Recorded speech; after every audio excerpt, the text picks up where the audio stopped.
MLC కవితపై అనుచిత వ్యాఖ్యలు చేసిన కాంగ్రెస్ ఎమ్మెల్సీ తీన్మార్ మల్లన్నపై చర్యలు తీసుకోవాలని రాష్ట్ర డీజీపీకి జాతీయ మానవ హక్కుల కమిషన్ ఆదేశాలు ఇచ్చింది.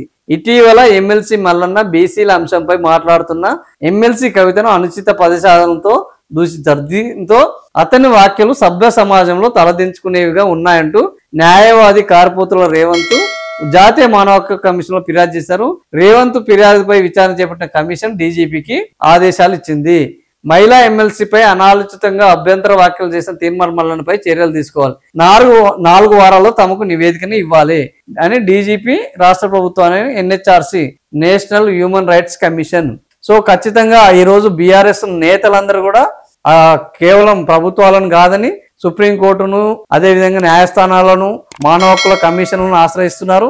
మొన్న ఎమ్మెల్సీ వివాదం చాలా తీవ్రంగా జరిగిందే.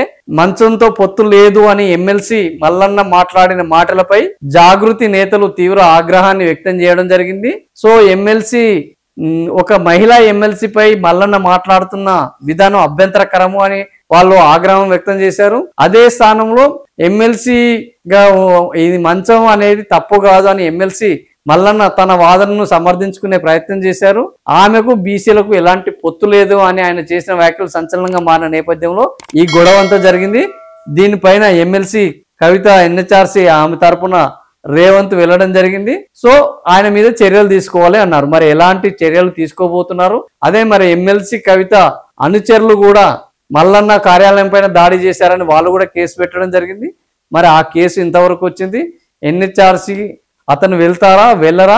ఇప్పుడు డీజీపీ ఈయన మీద ఎలాంటి, ఎందుకంటే ఆల్రెడీ మల్లన్న అటు బీఆర్ఎస్ మీద ఇటు కాంగ్రెస్ మీద కూడా తీవ్ర అసంతృప్తిగా ఉన్నారు. ఇన్ని రోజులు మా మీద దాడులు చేసినా వాళ్ళ మీద కేసులు పెట్టడం లేదు, దోషులను పట్టుకోవడం లేదు అన్న ఆయన నిరసన వ్యక్తం చేస్తూనే ఉన్నారు.